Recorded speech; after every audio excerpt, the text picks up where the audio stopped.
it's not a question that we will solve by just getting the right technical formula. In a way, it's how do we think most adequately about the relationship between the gift of creation and the new gift of redemption in light of the mystery of God's plan and the unity of God's plan.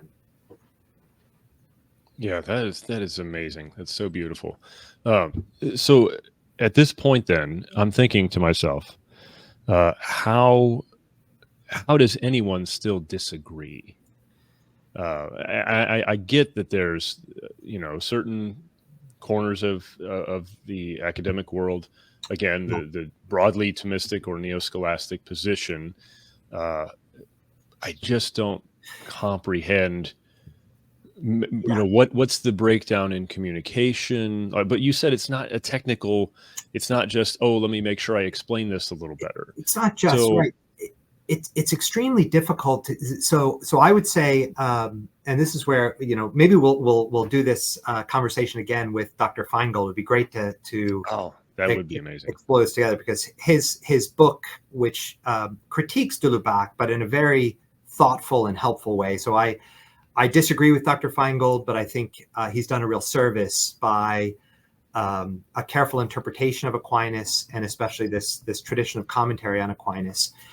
And the concerns are twofold, and they're related. It's to make sure that we safeguard the integrity of nature, that there's a good scholastic formula that every Catholic should take to heart. Gratia supponit et perficit naturam. Grace presupposes and perfects nature.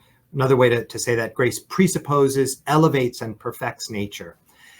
And the concern would be if you argue with DeLubac that nature, already inscribed in nature, is this supernatural finality, it seems like you've made grace a kind of structural part of nature, which has two consequences. This is the concern, that you don't really have nature in its integrity. And if you don't have nature in its integrity, you haven't understood the generosity of the Creator and the way in which redemption presupposes creation.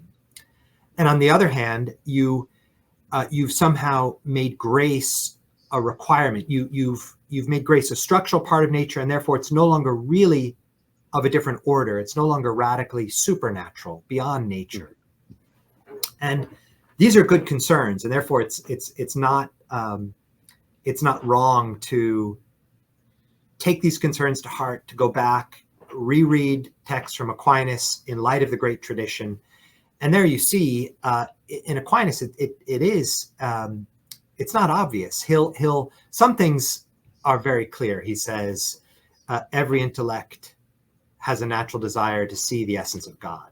Okay, but then what exactly is meant by a natural desire? Is it innate? Is it elicited?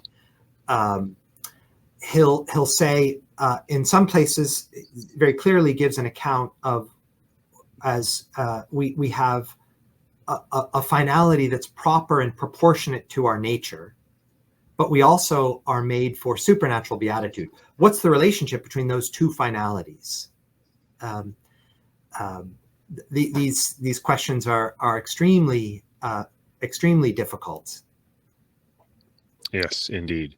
Well, I was struck by part of your article. I forget which page exactly, but I think it's pretty early on. And you identify the Thomistic commentatorial tradition as having staked out a modern and new position.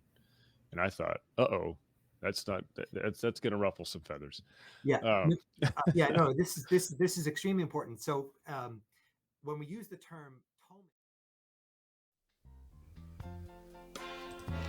Ladies and gents, the preview is over. To watch the full video, go to canon211.locals.com and become a member, become a supporter, get access to exclusive content, stay in touch with the Canon 211 community. Well, that's it for today. Never give up. Keep on smiling. And memento mori. Cheers.